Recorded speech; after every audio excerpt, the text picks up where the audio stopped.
Bonjour à tous et bienvenue au dernier rendez-vous des troisièmes rencontres sanitaires à Picole de la région Auvergne-Rhône-Alpes. Nous avons rejoint pour ce dernier webinaire appelé Mettre en œuvre un traitement hivernal. Nous vous rappelons que ces webinaires sont co-organisés par l'ADA, les GTV et la FR-GDS Aura. Ce dernier webinaire est le quatrième d'une série sur la lutte contre le varroa, premier facteur de mortalité des abeilles. Voilà, bonne conférence à tous. Donc, sur mettre en œuvre un traitement hivernal, de quoi va-t-on parler? On va tout d'abord faire des rappels sur l'évolution de la population de varroa à cette période de l'année. Ensuite, on va reparler des comptages. Vous expliquer également la rupture de ponte, comment l'observer et comment elle se produit sur notre région. Et pour le traitement lui-même, les médicaments et le matériel utilisable, ainsi que la mise en œuvre. Donc, la population de varroa, comment évolue-t-elle? Vous savez, on vous a expliqué ça au mois de juin. Elle évolue de manière exponentielle sur la première partie de l'année, conjointement au développement du couvain. Et après un traitement estival, on observe donc une chute de la population de varroa. Ce traitement, s'il est efficace, permet à la colonie de survivre à l'hiver. Mais à l'automne, vous voyez sur la courbe verte la population d'abeilles, il y a une reprise de la ponte. Donc, qui dit reprise de la ponte dit également reproduction des varroas dans le couvain. Du coup, là, vous voyez sur la courbe bleue, on a également la population de varroa qui réaugmente à l'automne. Et ça, c'est un risque, pas tellement pour l'hiver si le traitement estival a été correct, mais plutôt pour la saison prochaine. Et donc, c'est pour ça qu'il est important de couper ce cycle-là pour arriver sous le seuil théorique des 50 varroas par colonie. Pourquoi ces 50 varroas par colonie? Donc ça, c'est des modélisations, c'est tout à fait théorique, mais ce qu'on comprend, c'est qu'en début de saison, à la reprise de la ponte, si on est en dessous de ces 50 varroas, même avec le développement exponentiel, on arrive à des seuils qui ne mettent pas en danger la colonie avant l'été. Et également, ça nous permet d'avoir un seuil pas trop élevé normalement à l'été pour avoir un traitement efficace. Ce traitement, maintenant, est considéré par tous comme incontournable dans la lutte intégrée de varroa. Les suivis d'infestation, c'est les comptages varroa. Vous le savez, il y a deux grandes méthodes. Le comptage sur varroa phorétique et le comptage sur l'ange. Ils sont indispensables dans la lutte également parce que faut savoir où on en est. Et en hiver, c'est possible grâce à la méthode de prédiction. Dans ce cas présent, c'est le comptage sur l'ange. Donc, le principe, c'est de relever le nombre de varroas qui sont tombés naturellement de la grappe. C'est des varroas qui sont morts ou qui ont été décrochés par le phénomène d'épouillage. C'est plus facile quand on a des planchers grillagés, mais c'est possible également sans plancher grillagé. Il y a différentes techniques, mais c'est un petit peu plus complexe. Donc, ce qu'il nous faut pour faire ça, il faut un lange. Alors, en fait, c'est une plaque, souvent blanche, pour faciliter la lecture, dont la dimension est adaptée à votre plancher. Et puis, si elle est quadrillée, parfois, ça facilite la lecture quand on a beaucoup de chutes. Mais bon, normalement, à cette période de l'année, on n'espère pas en avoir trop. Et on enduit ces plaques de graisse pour fixer les varroas. Alors, il faut quelque chose de neutre au niveau odeur, donc graisse à traire ou saindoux. Ensuite, ce qui est important, c'est la fréquence et la durée d'observation de ces langes. Donc, il faut les regarder tous les 2 à 3 jours d'intervalle. On les sort, on compte les varrois, on les racle et on réenduit de graisse. Et ça, il ne faut pas le faire une fois parce que ce ne serait pas fiable comme mesure. Il faut bien le faire sur 1 à 2 semaines. Et ensuite, on rapporte le nombre de varroas qu'on a compté au total par nombre de jours. Et le seuil pour l'hiver, c'est un varroa par 24 heures. Donc ça c'est un repère important. Donc, après votre traitement hivernal jusqu'à la reprise de la ponte, c'est le seuil objectif. Je vais laisser maintenant la parole à Marie qui va vous parler de la rupture de ponte. Bonjour à tous. Alors oui, je vais vous parler de la rupture de ponte. C'est un point, une étape incontournable de la lutte hivernale. Pour quelle raison? Parce que tout simplement, la rupture de ponte de la reine en hiver, elle va créer 21 jours plus tard une fenêtre hors couvain dans les ruches. Et étant hors couvain, on va pouvoir appliquer un traitement médicamenteux à base d'acide oxalique qui va avoir alors une action parfaite et optimale plutôt, optimisée, puisqu'il n'y a pas de couvain dans la ruche. Donc cette rupture de ponte-là, généralement, elle est naturelle, mais parfois, elle peut ne pas être au rendez-vous. Et alors, il existe différentes possibilités d'intervention pour la provoquer.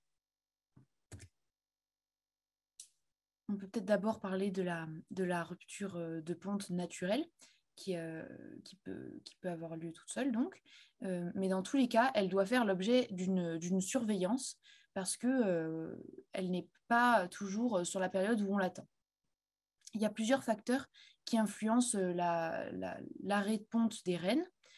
Il y a bien sûr les températures extérieures, toutes les conditions météo, il y a le fait qu'il y ait de la pluie, des fois des périodes de brouillard aussi peuvent déclencher un arrêt de ponte. Il y a la taille de la colonie. Si on a une colonie qui est un peu faible, de taille réduite, eh bien, la reine ne va pas forcément s'arrêter de pondre tout de suite parce qu'il y a ce besoin de renouveler la population et de créer d'autres abeilles.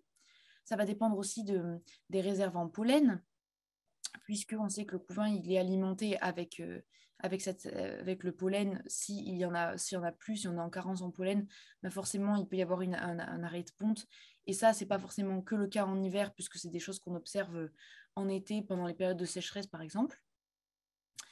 Et après, il y a aussi d'autres facteurs comme l'âge de la reine. Si la reine est née assez tardivement dans la saison, eh bien pareil, elle peut avoir encore besoin de faire beaucoup d'abeilles. Il y a aussi le facteur de l'infestation varroa, puisque une colonie qui est très infestée, on sait qu'elle ne va pas facilement s'arrêter de pondre, puisque en fait, les abeilles sont parasitées et elles sont plus faibles.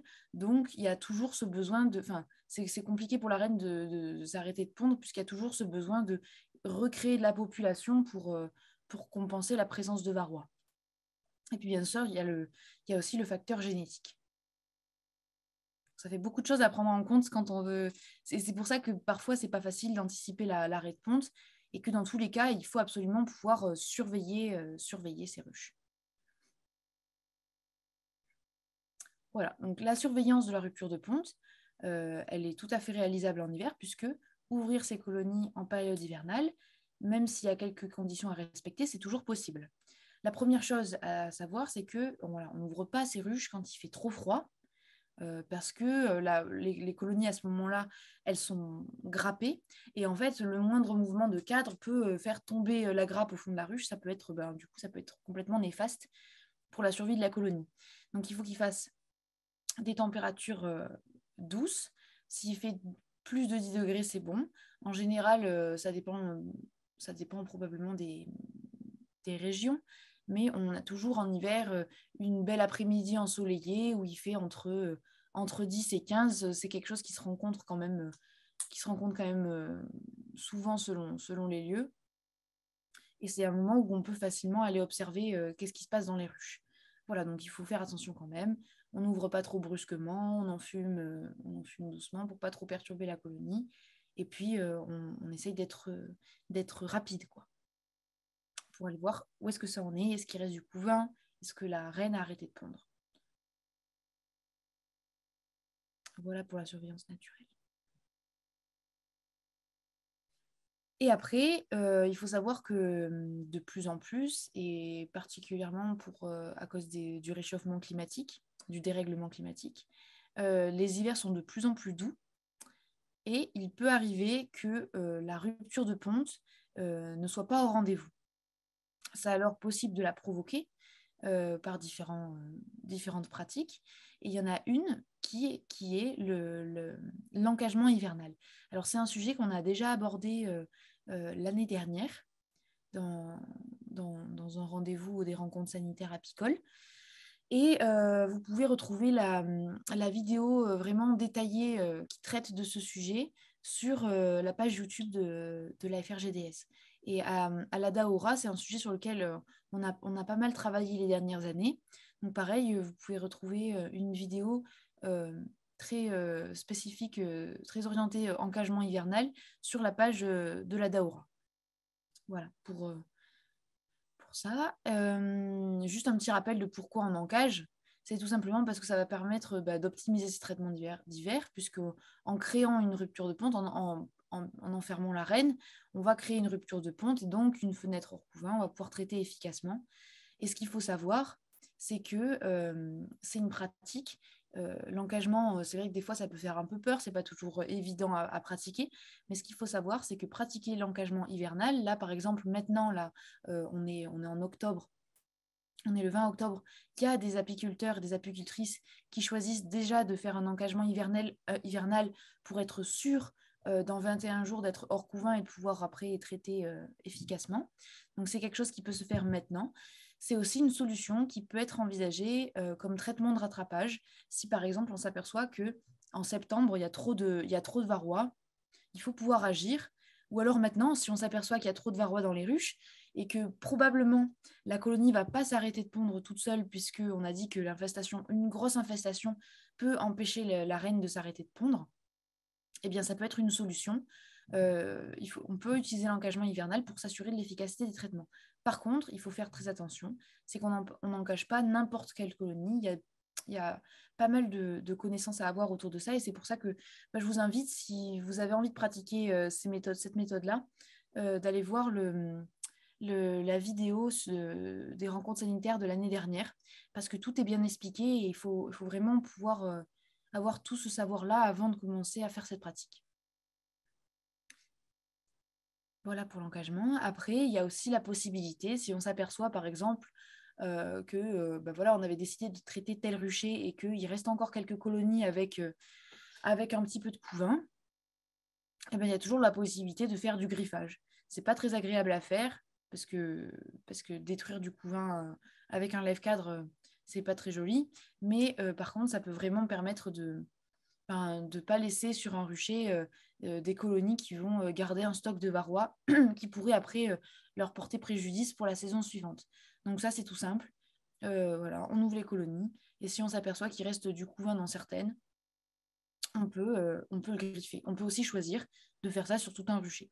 En hiver aussi, comme l'encagement, c'est plus rapide que les actions estivales parce qu'il y a toujours moins de couvain, il y a moins d'abeilles, donc on manipule plus rapidement. Pareil, c'est un sujet, si vous avez besoin de plus d'infos, qu'on a déjà traité dans la vidéo sur les traitements de rattrapage et qui est aussi sur la page YouTube de la FRGDS. Donc pareil, si vous voulez savoir exactement comment est-ce qu'on pratique ça dans les bonnes conditions, vous pouvez aller la regarder. Voilà. Bon alors, du coup, si vous avez bien écouté Marie et Adeline, donc les conditions pour un traitement hivernal optimal, donc c'est s'assurer de l'absence de l'arrêt du couvain, qui peut survenir des fois en octobre, voire novembre, ou griffer le couvain restant, comme l'a expliqué Marie là précédemment. Bon, on va, pour ce traitement hivernal optimal qu'on va faire avec des médicaments dont la matière active va être l'acide oxalique, donc il faut des températures quand même diurnes positives, mais des colonies encore peu actives. Donc l'idéal, c'est entre 4 et 10 degrés, ou s'il fait plus chaud que 10 degrés, que les colonies sont complètement actives et bien dégrappées, on vous conseille d'attendre un peu le soir ou de traiter à l'aube pour impacter un maximum d'abeilles avec votre traitement. Et puis voilà, c'est le but de cette journée, de cette intervention ce matin, c'est démystifier un petit peu cette ouverture des ruches en hiver pour appliquer ces traitements hivernaux. Et donc, je vais vous détailler un petit peu ce qu'on a à notre disponibilité dans la pharmacopée française. pour réaliser ces traitements hivernaux. Donc, en fait, on a 3 spécialités vétérinaires à base d'acide oxalique, Apibioxal, Varomède et Oxybi. Donc, il y en a qui sont... Je vous ai fait pour la diapo suivante. Voilà. Un petit comparatif de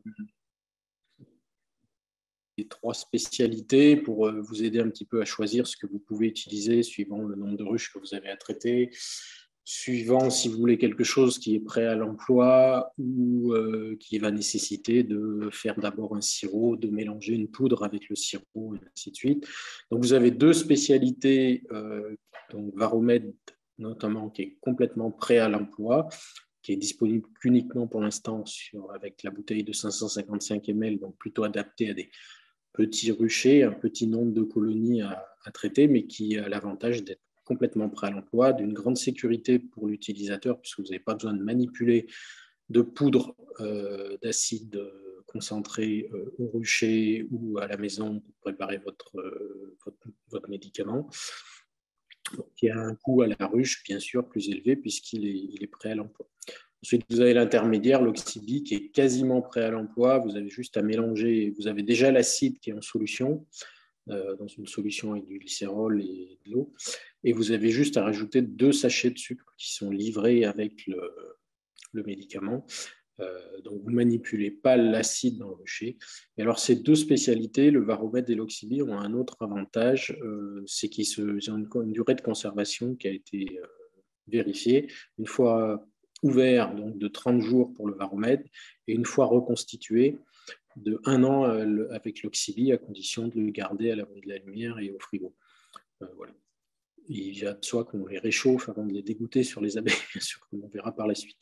Et puis ensuite, vous avez celui qui se rapproche le plus de ce qui existait avant que des médicaments vétérinaires à base d'acide oxalique soient disponibles sur le marché. Donc l'Apibioxal, qui là, c'est une poudre. Il y a 3 conditionnements, 3 sachets, 35, 175 et 350 grammes de poudre. Donc là, il faut préparer d'abord un sirop. Et il a l'avantage, celui-là, de pouvoir être appliqué en dégouttement, bien sûr, avec un sirop médicamenteux, mais aussi en sublimation. Par contre, on n'a aucune garantie sur la durée de conservation du médicament en solution une fois reconstitué. Et c'est le moins cher, entre guillemets, à la ruche du marché, mais qui présente quand même un inconvénient, notamment quand on l'utilise en sublimation, c'est qu'on manipule une poudre d'acide concentré au rucher. Donc, il va falloir, comme on le verra, se protéger. Donc, il y a certains risques pour l'utilisateur. C'est la suite. Donc, je vous les détaille très rapidement comme ça. Donc, le plus simple d'emploi, comme je vous disais, le Varomède. Donc, bien penser à le tiédir, notamment quand on l'utilise l'hiver, avant de le dégoûter sur les abeilles. Donc, il est livré dans une bouteille qui est pré-graduée, tous les 15 millilitres, qui permet de doser approximativement ce qu'on va mettre dans la colonie et de l'adapter à la force de la colonie. Donc, au besoin, on peut agrandir un petit peu l'orifice de dégoûtement en le coupant un petit peu, si on trouve que ça ne dégoûte pas assez vite, parce que sinon, quand on a beaucoup de ruches à traiter, on a assez rapidement mal à la main à appuyer sur la bouteille pour faire sortir le truc. On peut aussi le retransvaser dans un autre récipient pour pouvoir le dégoûter plus facilement. Et donc la posologie, ça va être la même pour tous les médicaments à base d'acide oxalique qu'on applique en dégoûtement. C'est 5 millilitres par intercadre occupé par la grappe d'abeille, donc voilà, qui permet d'adapter le traitement à la force de la colonie. Et donc la conservation d'1 mois après ouverture. On va passer à l'Oxybi vite fait. Donc l'Oxybi, voilà, vous avez une bouteille où il y a 800 et quelques millilitres de solution dans lequel vous rajoutez 2 sachets qui sont du saccharose et qui finissent de préparer le médicament pour son application. Donc vous allez le tiédir aussi pour l'appliquer en hiver, et la posologie est exactement la même que pour le Varomède, avec cet avantage, une fois reconstitué, d'avoir une conservation de 1 an, à condition de le garder dans son emballage à l'abri de la lumière et au frigo. Et de le retiédir à chaque fois et de l'agiter de nouveau pour bien remettre le sucre en suspension, en solution, si jamais le sucre est précipité. Donc ensuite, on a l'Apibioxal. Donc l'Apibioxal en utilisation en dégoûtement. Donc, il va bien falloir d'abord préparer un sirop, et là, ça nécessite un petit peu de méthodologie. On voit assez régulièrement sur le terrain des gens qui se font un nœud cerveau en préparant ce sirop. Donc, c'est pourtant très simple. On prend 1 kg de sucre pour 1 litre d'eau. On prépare d'abord le sirop, et ensuite, on reprend donc la quantité de sirop qui va correspondre au sachet d'apibioxal. Donc, pour un sachet de 35 grammes, on reprend un demi-litre de sirop dans lequel on verse ce sachet de 35 grammes, on tiédit légèrement, on agite pour faciliter la dissolution de la poudre dans le sirop. Donc, le sachet de 175 grammes, lui, est destiné à être mis en solution dans 2,5 litres de sirop, et le 350 dans 5 litres de sirop. Alors, par contre, pour manipuler la poudre d'apibioxal, donc on fait ça plutôt à la maison, à l'atelier, à l'abri du vent, et ça n'empêche pas quand même de prendre quelques précautions pour le manipuler, notamment porter un masque, des lunettes et des gants pour cette étape-là, où là on va manipuler un acide quasiment pur à 87%. Donc ensuite, c'est la même posologie que pour les deux autres, 5 ml par interclave occupé par la grappe. On tiédit la solution obtenue, bien sûr, avant de l'appliquer dans le rucher, et on la garde tiède. Alors ça, c'est valable pour les deux autres aussi. Donc, c'est-à-dire que entre deux ruches, on peut remettre le flacon dans une glacière chaude pour le maintenir tiède. Vous trouvez une solution pour que vous ne dégoûtiez pas quelque chose qui soit à moins de 20-25 degrés sur la colonie d'abeilles. Donc ça, c'est pour son utilisation en dégoûtement, et après il peut s'utiliser en sublimation puisqu'il est en poudre. Donc là, comme pour toute sublimation, donc les équipements de protection individuelle sont obligatoires, donc notamment un masque à cartouche qui va permettre, parce qu'en fait la sublimation, vous allez avoir des vapeurs d'acide qui vont se répandre dans la ruche et qui vont aussi fuir par les interstices de la ruche avec l'extérieur, donc vous allez pouvoir aussi en respirer, et là ça peut être très dangereux, donc, et en déposer aussi sur la peau, sur les yeux, sur votre combinaison. Donc on utilise masque à cartouche obligatoire, des gants résistants aux acides, des lunettes et une combinaison. Et la combinaison, on pense à la nettoyer, à la laver régulièrement, parce que souvent, des fois, si on a pris le vent avec les vapeurs d'acide sur nous, la combinaison a tendance à se couvrir dans les gros ruchers d'une fine pellicule blanche qui ne se voit pas toujours sur la combinaison blanche et qui peut être assez irritante puisque c'est de l'acide qui s'est reprécipité. Donc la posologie, c'est 2 grammes par ruche minimum. Alors l'AMM, c'est marqué 2,2 grammes. Ne me demandez pas comment on mesure 2,2 grammes au rucher en live, comme ça, moi je ne sais pas faire. Donc vous avez des dosettes qui sont livrées avec les sublimateurs qui mesurent 2 grammes. Donc on met au moins 2 grammes pour une ruche format d'handicadre. Voilà, donc vous avez différents types de sublimateurs, différentes marques, il en sort quasiment tous les ans des nouveaux. Je vous ai fait ensuite un petit comparatif des quelques sublimateurs que je connais et que j'ai eu. Attends, on revient en arrière. Donc on verra ça par la suite, que j'ai eu à utiliser ou que j'ai vu utiliser, liste qui n'est absolument pas exhaustive. Voilà. Moi, ce que je retiens, c'est qu'il faut quand même plutôt privilégier des modèles électriques parce que le contrôle de la température est plus facilement assuré qu'avec des modèles non électriques, notamment à corps de chauffe, au gaz, ou choses comme ça. Puisqu'il y a quand même normalement cette petite limite qu'on doit sublimer l'acide oxalique à 140 degrés et pas bien au-delà, parce qu'au-delà, en fait, on a une mutation de l'acide oxalique en acide formique avec des conséquences plus graves pour la colonie, notamment potentiellement perte de raies, choses comme ça. Mais ça, c'est la théorie. On passe à la suite. Donc, les conditions pour une sublimation optimale. Alors, on est des fois déçu des effets de la sublimation. Donc, moi, qu'on n'explique pas toujours, hein, pour être franc avec vous. Donc, il faut quand même avoir une certaine méthode. Le but de la sublimation, c'est pas la course à celui qui fera le plus de ruches dans la journée. Surtout quand on fait ça l'hiver, il faut quand même reconnaître qu'on est moins pris par le temps qu'en pleine saison dans les gros ruchers. on a le temps de s'appliquer et je conseille fortement de s'appliquer. Donc, c'est d'abord, on ferme les planchers et on ferme les entrées. Parce qu'en fait, il ne faut pas que toutes les vapeurs d'acide soient refoulées à l'extérieur rapidement par la colonie. Il faut que le temps que l'acide ait le temps de reprécipiter sur les parois de la ruche et sur la colonie pour pouvoir agir et rentrer dans la grappe, ou au moins sur l'extérieur de la grappe. Donc, il faut s'appliquer, il faut fermer les planchers. Ça, c'est quand on a des planchers entièrement grillagés. Je suis désolé, c'est pourtant pas trop ce qu'on voit sur le terrain, mais si on veut s'appliquer, il faut fermer ces planchers, fermer les entrées. On les juste suivant le type de sublimateur qu'on utilise, on les juste un petit bout pour pouvoir rentrer la buse, soit la buse du sublimateur, soit la plaque du sublimateur dans la ruche. Et même cette fermeture des planchers et des entrées, elle doit en fait durer plus longtemps que le simple temps de l'application par sublimation, quoi. Donc, une dizaine de minutes de plus pour vraiment que tout, quelles que soient les conditions climatiques, le vent, tout ça, le maximum d'acide impacte la colonie. Après, je ne saurais vous déconseiller fortement de nettoyer régulièrement l'appareil, et donc à chaque ruche. Alors ça fait forcément perdre du temps. Mais vous l'avez tous constaté, pour ceux qui l'ont déjà utilisé, avec la pipe bioxale, on a quand même un dépôt assez important de carbonisation à l'intérieur du sublimateur, qui, si on ne le nettoie pas très régulièrement, peut même devenir dangereux à boucher la buse des sublimateurs qui ont une petite buse pour diffuser les vapeurs d'acide dans les ruches. Alors, il y a d'autres sublimateurs qui ont une simple plaque qui est plus facile à nettoyer. On verra par la suite.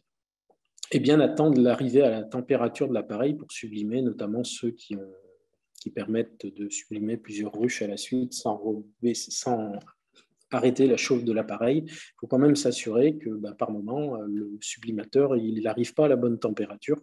Donc on a une sublimation qui est laborieuse. Quand on ressort le sublimateur, il reste encore pas mal d'acide qui n'est pas passé parce que tout simplement, à cause du vent, à cause du groupe électrogène qui ne fonctionnait pas très bien, de quelque chose qui était mal branché, ou du sublimateur qui est HS, quoi, qui n'arrive pas à la bonne température. Donc il y en a qui sont équipés d'un témoin lumineux qui permet de s'assurer que le corps de chauffe du sublimateur est bien arrivé à la bonne température. Il faut penser à le retourner de temps en temps et à regarder ça. Il y en a d'autres qui ont aussi une alarme qui se met à biper quand il est arrivé à la bonne température.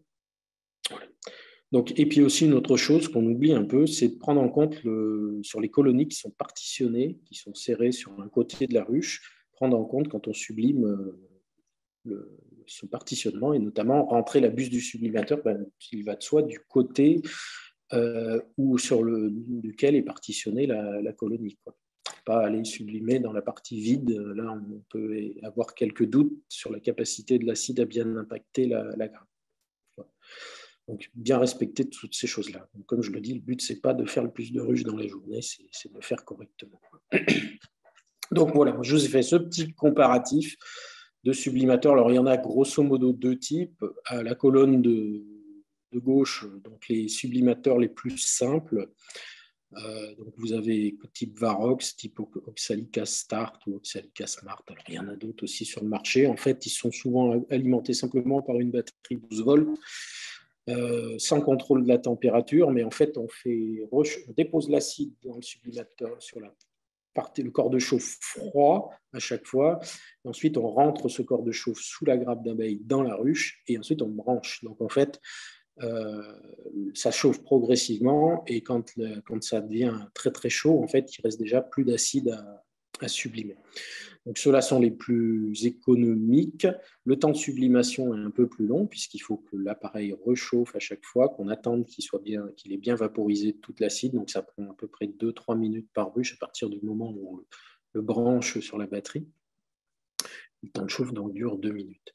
Et il faut recharger à chaque ruche, mais comme il faut recharger à chaque ruche, le nettoyage est plus facile. Et il faut refroidir entre chaque ruche pour ne pas aller déverser directement l'acide sur la partie chaude, parce que sinon vous sublimez à l'extérieur et c'est vous qui prenez toutes les vapeurs d'acide. Mais le nettoyage de ce type d'appareil-là est le plus facile, puisqu'en fait vous êtes obligé de le replonger dans un seau d'eau froide à proximité pour le refroidir, et là vous pouvez en profiter pour le gratter au lève-cadre très rapidement, le nettoyer. Voilà.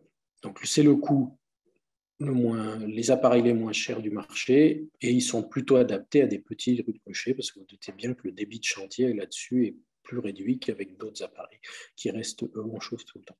Et ensuite, les autres types d'appareils, c'est les deux autres colonnes. Alors, il y en a d'autres. Le Sublimox qui est utilisé depuis longtemps. Donc là, lui, il est plutôt adapté aux gros ruchers. Il va rester, une fois qu'il a atteint sa température de chauffe, il va y rester. Donc par contre, il fonctionne en 220. Donc il faut forcément un groupe électrogène sur le rucher. C'est un chantier qui est un petit peu plus lourd à mettre en place. Et notamment, il va falloir une quinzaine de minutes au départ du chantier pour mettre en chauffe l'appareil, qu'il atteigne sa température de consigne, qui va permettre ensuite de sublimer. Ensuite, la sublimation est très rapide, puisque la partie dans laquelle se déverse l'acide oxalique est tout le temps chaude. Donc la sublimation dure moins d'une minute par ruche, à peu près demi-minute, pour sublimer entièrement les 2 grammes d'acide, d'apibioxal.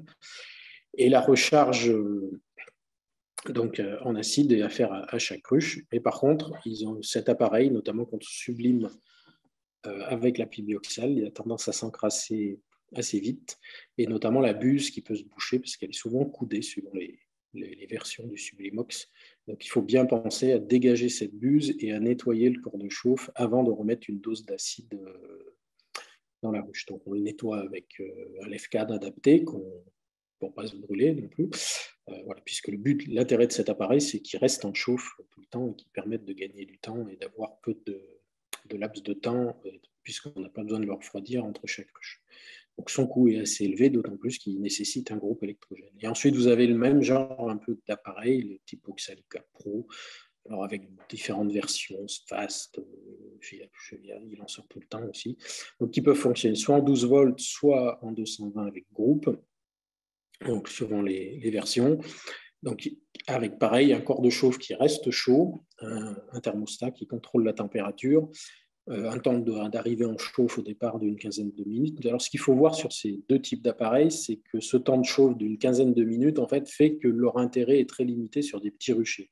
Puisqu'en fait, pendant le temps qu'ils vont se mettre en chauffe au départ, vous auriez, avec un autre appareil plus simple, déjà sublimé quelques ruches. Donc voilà, ils sont plus adaptés aux gros ruchers puisqu'ils permettent un gros débit de chantier. Mais pour sublimer des ruchers d'une douzaine de ruches et des petits apiculteurs, pour moi, ça n'a pas forcément d'intérêt, puisque le temps qu'ils arrivent à température, vous aurez déjà sublimé autrement la moitié des ruches avec un appareil plus simple. Voilà, la grosse différence. Ce que je pouvais vous dire sur les quelques appareils que je connais. Alors, quelques photos, voilà, pour vous mettre...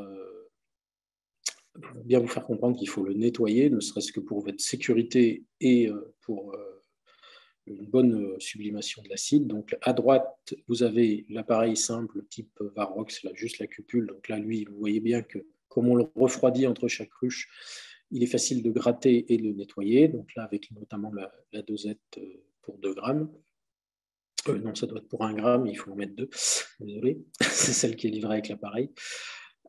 Et puis ensuite, sur la photo de gauche, un appareil type Sublimox, où là, vous avez, après la sublimation d'une dose pour une ruche, le résidu qui reste et qu'il va falloir nettoyer, parce que vous doutez bien que s'il y a une partie de ce résidu carboné, hein, qui est pour partie du caramel, qui va se coincer dans la buse en cuivre qui permet à l'acide de passer dans la ruche, et ben, ça peut devenir dangereux et avoir le cabochon qui vous saute à la figure.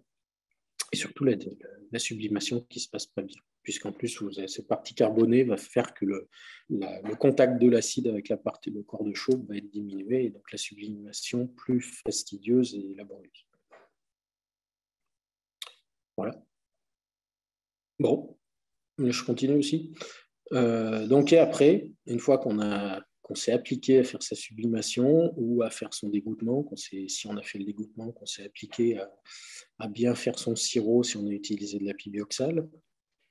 Donc, il faut quand même contrôler. Donc, ce qu'il faut savoir, c'est que ces chutes les varrois qui vont être impactés par votre traitement à base d'acide oxalique vont s'étaler sur une quinzaine de jours. En fait, ça va dépendre de l'activité de la colonie lors de ce pas de temps. En tout cas, ça ne tombe pas forcément énormément les 2 premiers jours. Il faut avoir ça en tête. Donc, il ne suffit pas de contrôler sur 2 jours derrière. Donc, on va contrôler en chute naturelle, comme vous l'a présenté Adeline, voilà, l'hiver. Si on part du principe qu'on a traité un moment où il n'y avait pas de couvain, les chutes naturelles sont assez bien représentatives de ce qui va mourir dans la ruche et de ce qui tombe. Donc, on attend cette période de 10-15 jours pour être sûr que ce qu'on va recueillir en chute naturelle soit bien des varroas résiduels et pas des varroas qui aient été impactés par notre traitement à base d'un médicament à l'acide oxalique. Et donc l'objectif, donc on va compter sur 7 jours à peu près, et donc l'objectif c'est d'avoir moins de 1 varroa qui va tomber en chute naturelle par jour. Si on est à moins que ça, voilà, donc on considère que notre colonie est suffisamment bien déparasitée pour attaquer la saison suivante et le redémarrage du couvain et pouvoir tenir le plus longtemps possible jusqu'à l'été suivant. Mais parfois, malheureusement, on est encore, malgré notre traitement avec un médicament à base d'acide oxalique en période hors couvain, on est parfois au-delà encore de 1 varroa par jour, en moyenne sur 7 jours. Et donc, un traitement supplémentaire peut être nécessaire. Et alors là, on pourrait se dire, on peut renouveler l'application d'un médicament à base d'acide oxalique. Sauf que là, normalement, on sort du cadre de l'AMM, du RCP, donc ils ne sont pas prévus pour faire ça. Et donc là, il va falloir que vous ayez le conseil d'un vétérinaire qui va, entre guillemets, évaluer le rapport bénéfice-risque à répéter le traitement d'un médicament à base d'acide oxalique. Et donc, notamment, puisque quand on applique plusieurs traitements à base d'acide oxalique sur la même génération d'abeilles, qui en hiver normalement ne se renouvellent pas, on augmente la mortalité naturelle des abeilles. Et donc, il va falloir peser le pour et le contre entre tuer quelques abeilles et tuer plus de varroa pour permettre à la colonie de tenir la saison suivante. Donc voilà, donc là, il faut vous faire conseiller quand vous en êtes là. Et donc, s'il y a besoin de renouveler, normalement, il vous faut une prescription du vétérinaire, puisque là, il sort du cadre de l'AMM. Après, il peut aussi décider de vous prescrire un autre traitement à appliquer un petit peu plus tard, au début du printemps, ou choses comme ça. Ça va se gérer au cas par cas. Je reprends la parole pour la conclusion, si tu veux, Philippe. Oui. Donc, vous l'avez compris, le traitement hivernal est maintenant indispensable sur la lutte globale contre Varroa. Que le suivi d'infestation en hiver, la méthode de prédilection, c'est le comptage sur l'ange. Ça, j'espère qu'on vous a convaincu qu'ouvrir les ruches en hiver, c'était possible. Alors, pour vérifier la rupture du couvain, donc là, effectivement, ça nécessite de lever les cadres, etc. Mais c'est possible dans les bonnes conditions. Et puis, pour traiter par dégouttement, là, comme c'est très rapide, les températures peuvent être un peu plus basses et ça pose pas de problème. On a 3 médicaments AMM disponibles pour ce traitement par dégouttement et que la fenêtre de rupture de couvain est souvent réduite maintenant, souvent avancée aussi. Peut-être qu'on a on l'a un peu dit, mais je vais peut-être le répéter. C'est vrai que traditionnellement, on disait décembre. Maintenant, on dit peut-être même plutôt novembre. Cette fenêtre s'avance un peu et se réduit. Et que si elle est absente ou si on veut s'organiser, il y a des solutions, celles que vous a présentées Marie. Que la FRGDS aussi, cette année, lance une petite enquête régionale sur la rupture de couvain. Donc, si vous voulez enregistrer vos observations, vous pouvez aller sur le site de la FRGDS. Il y a une petite enquête avec une carte qui sera produite au fur et à mesure. Voilà.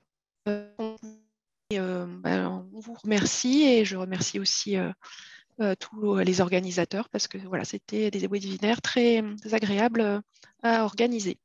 À bientôt et bonne journée.